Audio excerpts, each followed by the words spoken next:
सो हम कर रहे हैं एंगल्स, ठीक है। देखो हमारे पास एक लाइन है, दो पैरेलल लाइन्स हमारे पास है। ये लाइन पैरेलल है। पैरेलल का मतलब क्या होता है कि ये लाइन कहीं मिलेंगी नहीं। अगर दो लाइन पैरेलल होती हैं इसका मतलब ये कि लाइन कहीं मिलेंगी नहीं, ठीक है। जैसे रेल की पटरियाँ होती है ना, वैसे ही यहाँ पे इसका मतलब ये हो गया कि ये लाइन कहीं मिलेंगी नहीं। अगर दो लाइन पैरेलल है, मान लो ये लाइन पैरेलल है इसके, एल लाइन है पैरेलल किसके, एम के, एल पैरेलल है एम के, तो क्या हो जाएगा, और इसे एक लाइन काट रही है, तो यहाँ पे कई सारे एंगल बनते हैं। अब जो एंगल बनते हैं उन्हीं की हम बात करने वाले हैं। जैसे पहला एंगल बनेगा, मान लो ये वाला, ये वन एंगल हमारा, एंगल नंबर 1, ठीक है। ये एंगल नंबर 2 है हमारा, ये एंगल नंबर 3 है, ये एंगल नंबर 4 है। ये एंगल्स हैं, आपने एंगल्स पढ़े होंगे ना पहले। जैसे आपका ये एंगल है, ये वाला एंगल है, ऐसे ये एंगल है। तो यहाँ पे जो एंगल्स हैं, 3 हो गया, 4 हो गया, 5 हो गया, देन 6 हो गया, 7 हो गया और 8 हो गया। इन एंगल्स में कुछ रिलेशन होता है आपस में, यानी कौन कौन से एंगल बराबर हो सकते हैं, कौन से एंगल का सम 180 हो सकता है, यही आपको समझना है इसके अंदर, ठीक है। चलो ध्यान से देखते हैं। अगर हमारे पास एक लाइन इस प्रकार से, एक लाइन हमारे पास ऐसे है और वो लाइन इसे यूँ कट कर रही है, ठीक है। अगर लाइन इसे कट कर रही है तो ये वाला जो एंगल होता है और इसके सामने वाला एंगल, ये एंगल क्या हो जाएंगे, आपके आमने सामने वाले बराबर हो जाएंगे। इन्हें बोलते हैं वर्टिकल अपोजिट एंगल। क्या बोलते हैं, वर्टिकल अपोजिट एंगल, ठीक है। वर्टिकल अपोजिट एंगल बोलते हैं इसे हम। यानी अगर दो लाइन कट कर रही हैं तो ध्यान से देखो, इसके अंदर क्या हो जाएगा, एंगल 1 और एंगल 4 क्या हो जाएंगे, वर्टिकल अपोजिट एंगल हो जाएंगे। एंगल 1 और 4 क्या हो जाएंगे, वर्टिकल अपोजिट हो जाएंगे। ऐसे ही एंगल 5 और 8 क्या हो जाएंगे, वर्टिकल अपोजिट हो जाएंगे। यानी अगर ये एंगल 30 डिग्री है तो ये भी कितना होगा, 30 डिग्री होगा। अगर ये 60 डिग्री है तो ये भी कितना होगा, 60 डिग्री हो जाएगा। यानी ये जो एंगल्स हैं आमने सामने वाले, 7 और 6 हो गए, 3 और 2 हो गए, ये सारे एंगल्स क्या कहलाएंगे हमारे, ये कहलाएंगे वर्टिकल अपोजिट एंगल।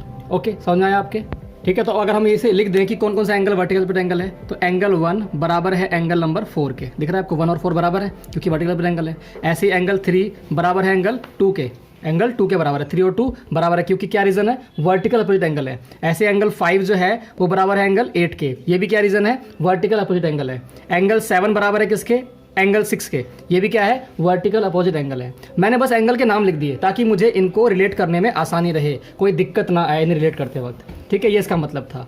अगर हम बात करें, अब देखो अगर मैं दोबारा से इस फिगर को बनाऊं और आपको बताऊं कि इसके अंदर जो है और कौन कौन से एंगल में क्या रिलेशन होने वाला है, तो ध्यान से देखना। अगर मैंने इसको बनाया, अभी दो लाइन पैरेलल ड्रॉ कर दी मैंने, पहली लाइन ये रही हमारी एल, दूसरी लाइन कौन सी है, पैरेलल लाइन है, ये हमारी क्या है, एम।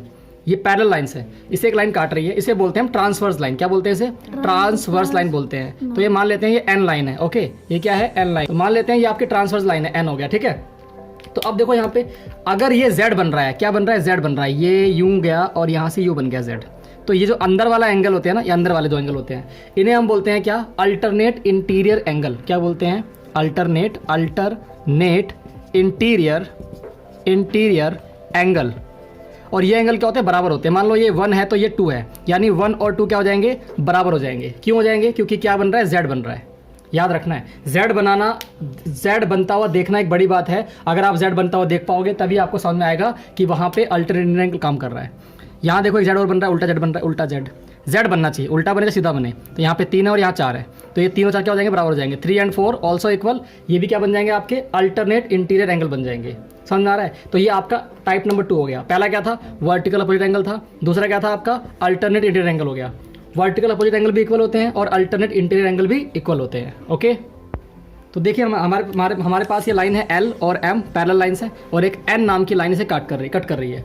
तो अगर मैं एंगल 1 की बात करूं, एंगल 1 और एंगल 2 की बात करूं, ऐसे ही मैं यहाँ पे बात करूं एंगल 3 और एंगल 4 की बात करूं, तो याद ये रखना है आपको कि एंगल 1 और 2, अगर आप एंगल 1 और 2 को जोड़ दोगे तो कितना आएगा, यहाँ पे आएगा आपका 180 डिग्री आएगा। कितना आएगा, 180 डिग्री आएगा। ऐसे ही अगर आप एंगल 3 और 4 को जोड़ दो तो यहाँ पे कितना आएगा, 180 डिग्री आएगा।